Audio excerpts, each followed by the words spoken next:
All right, my bike's torn apart right now, so I'll just do a quick video. I want to say the guy's name was Roman.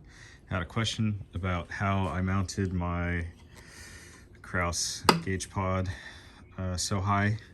So obviously this adapter, I mounted on the top. I've got the 3-inch extension up here, and then my bucket, it mounts to the top of that. Just sits perfect. It's just below eye level for me. It's great. But to be able to mount it here, you have to do a couple things. So I've got my Ride Command main wiring harness plug. I cut that and soldered in some extensions. I have the 8-inch risers.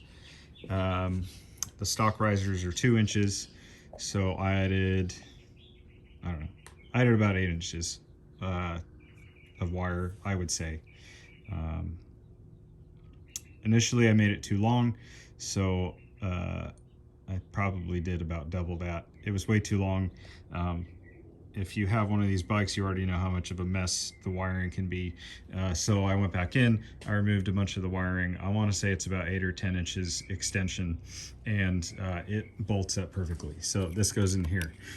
Next, the GPS wire. So the GPS wire, I run straight through this one, and it goes perfectly into the hole. So I flip it up first, run it through, plug it in, and then flip it back down, because that one you can't get to when the gauge is in this position. And then the other one is the USB cable adapter thing. So mine was broken when I got it. The vehicle is rebuilt, so it broke in the accident. This will not run up here also. So what you have to do, you're gonna have to take your gas tank off. You're gonna have to open up this little wiring loom. You're gonna have to take your seat off, take your fender off. So this wire right here connects to the computer or whatever. But the attachment for this wire right here is what is the limiting factor for this connector.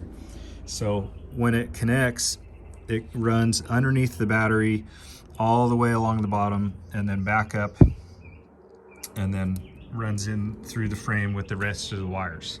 So what you need to do is take out your battery, and then there's a couple zip ties, and you just clip the zip ties, and then all of a sudden now you have all this extra free wire. So just run it.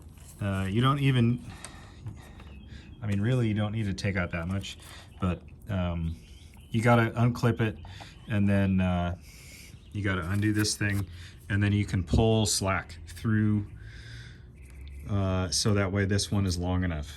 The only issue is that with it mounted currently with the 8-inch risers, the USB plug is not long enough to fit there.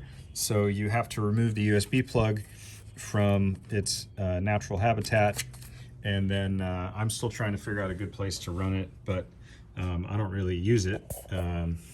But I mean, honestly, you could just kind of wrap the wire and even just have it sit right here.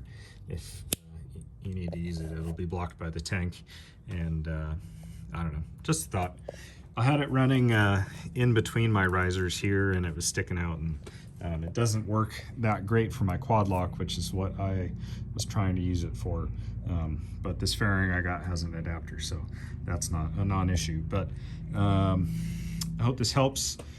So if you want to run a tall Indian thing, it's not super difficult. To be honest, you know, everyone's like, oh, I'm bad with wiring. I'm not great with wiring either. I don't have a solder gun. I just use these little connectors and a heat gun. And, you know, as long as you use, strip them properly, get them wound up together nice. And then one of these things, it's waterproof.